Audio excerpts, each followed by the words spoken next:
What's up guys, I'm Jim Tay and today I'm going to talk about Singapore's transformations. Not this one, nor is it this one.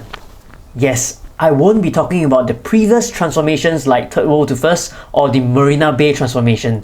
Instead, I'll be looking towards the future, towards the next decade and beyond, as I don't just list the transformations, I rank my top 10 transformations. In addition to that, with every transformation, I will share with you a couple of projects that are selling based on the hype of that transformation.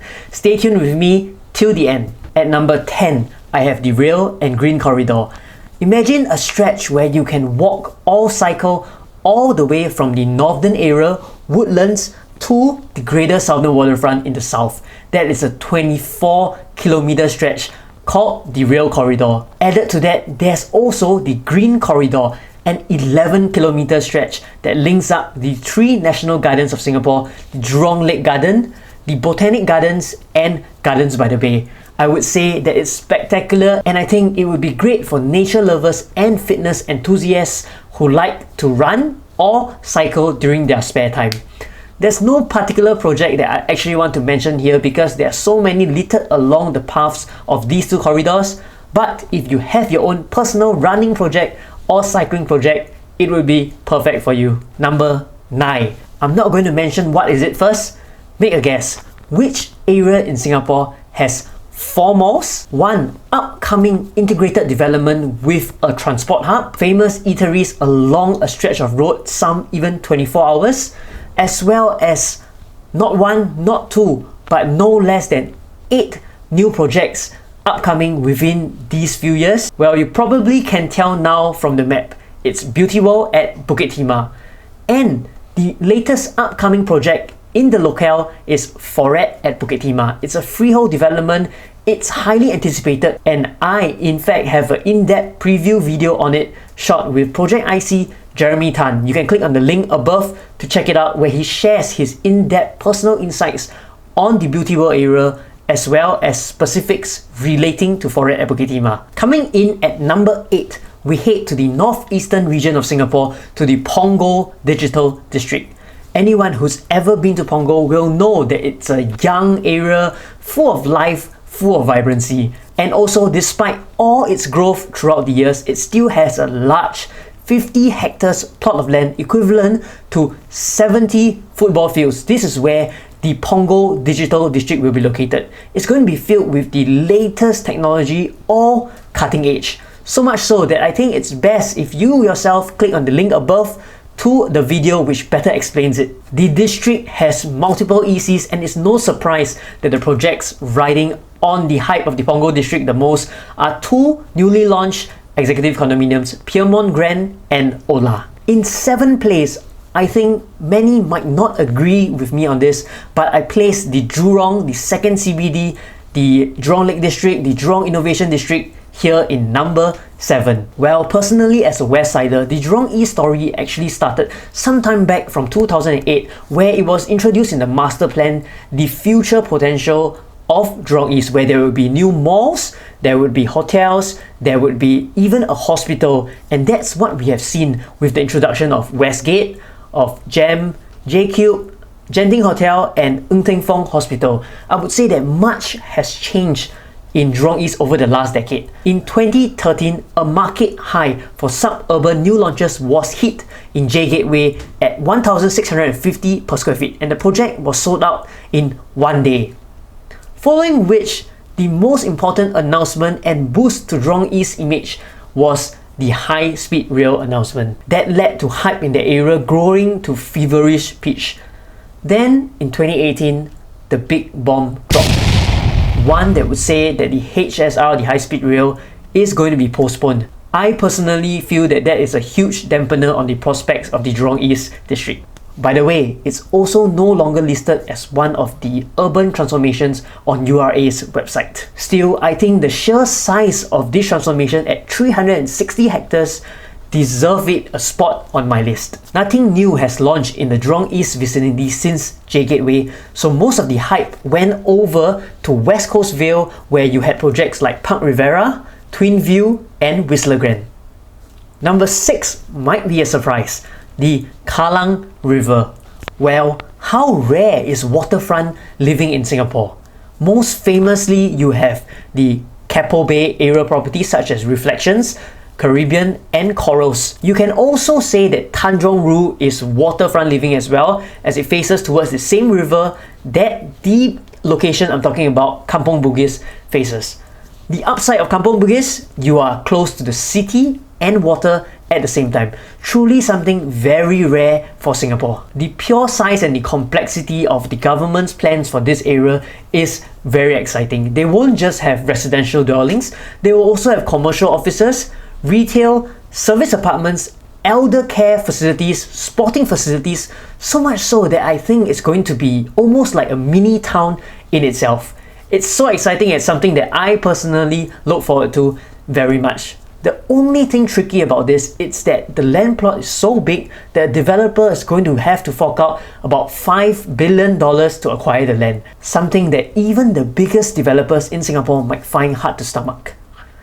The project to look out for? Itself.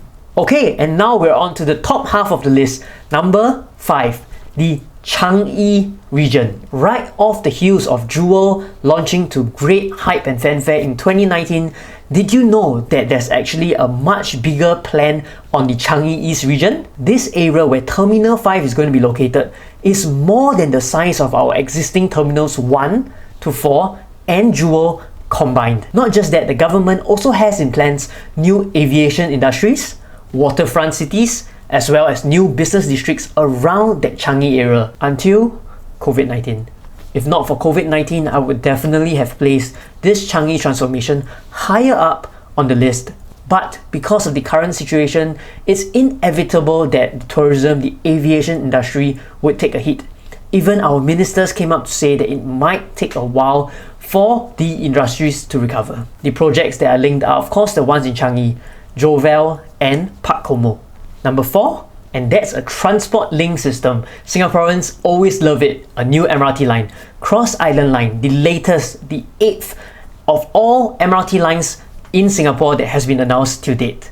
It's going to be Singapore's longest fully underground line, and it links many mature estates from Pasir Ris to Punggol to Ang Mo Kio to Bishan and even to Clementi. It promises to cut travelling time by a huge amount. For example, somebody who's living in Ang Mo Kio may take about 105 minutes to reach Changi Aviation Park, but with the new Cross Island Line, his travel time cuts down to 35 minutes, a saving of 70 minutes. Details of the first part of the station locations were announced early in 2019, and it gave an immediate boost to certain projects such as Thoron Residences, which is close to Hougang Interchange, and Affinity at Serangoon, which is close to Serangoon North MRT station. And now we come to the big guns. At number 3 is the relocation of the Paya Lebar Airbase. Did you know that this was actually announced back in 2013?